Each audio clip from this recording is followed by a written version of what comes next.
जय जय माता दी मित्रों। सिद्ध पनरिया, इसे यंत्रों का राजा भी कहते हैं, महायंत्र कहते हैं।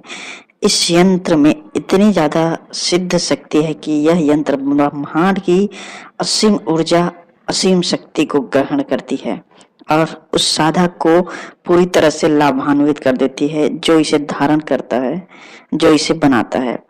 कहा जाए तो साक्षात माता लक्ष्मी और कुबेर जी महाराज का कृपा बरस जाता है। अगर ऐसा हो गया तो आप समझिए कि आपके जीवन तो दूर, आपके 7 पीढ़ी में कभी भी दरिद्रता या गरीबी नहीं आएगा।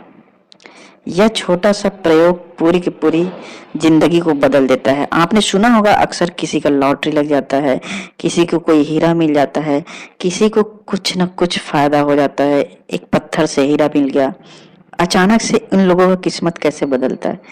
इसके पीछे का कारण है कि उसके जीवन में कुछ ऐसे गुप्त कर्म हुए हैं जिसे वह खुद नहीं जानता, लेकिन परिणाम को वह जान जाता है।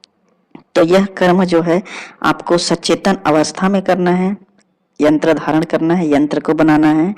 और यंत्र बनाने के बाद आप देखिए, किसी भी तरह से आपके पास इतनी ज्यादा लक्ष्मी की कृपा बरसेगी, इतनी ज्यादा आपके पास आवक होगा, धन का आगमन होगा कि आप अपने 7 पीढ़ी को भी तार सकते हैं। यह सत्य है और आजमाया हुआ यंत्र है, परम गोपनीय यंत्र है।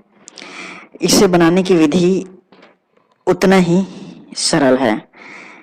इसे सही तरीके से अगर आप पूर्ण रूप से विधिवत पूर्वक धारण कर ले तो समझ जाइए, आपको कृपा, आवक या फिर कुबेर जी का साक्षात आपके घर वास होगा।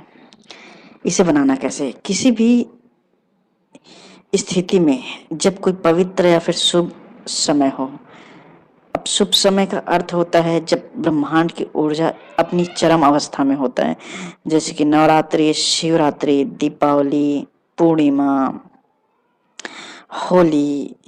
इन सब जगहों में पंच महाभूत की शक्ति के साथ साथ जो ऊर्जाएं होती है उसमें तालमेल ऐसा होता है कि उस ऊर्जा के समय आपको इसे बनवाना है या फिर उस समय धारण करना। बनवा पहले भी लेंगे तो भी उसे धारण करें।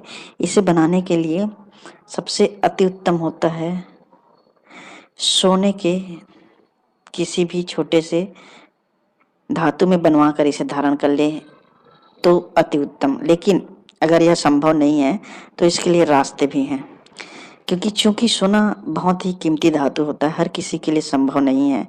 तो इसे चांदी में भी बनवा सकते हैं, इस यंत्र को उकेर सकते हैं चांदी की धातु में। और इसमें भी संभव नहीं है तो अंत में भोजपत्र है, उसमें आप इसे लाल स्याही से बना दें। बनाने के बाद इसे विधि पूर्वक पूजा करें। जिस प्रकार से आप अपने घर में गृह देव की, अपने इष्ट देव की पूजा करते हैं, उसी तरह से इसका पूजन करें, मानसिक पूजन करें, विश्वास के साथ इसे धारण करें। और जिस पल आप इसे धारण करेंगे आपको उसी पल से कुछ न कुछ ऐसा शुभ समाचार, ऐसा योग बनेगा कुछ समय में ही कि आपके पास आवक का स्रोत बढ़ ही जाएगा। आजमाया हुआ प्रयोग है।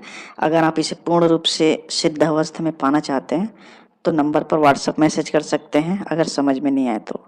जय जय माता दी मित्रों।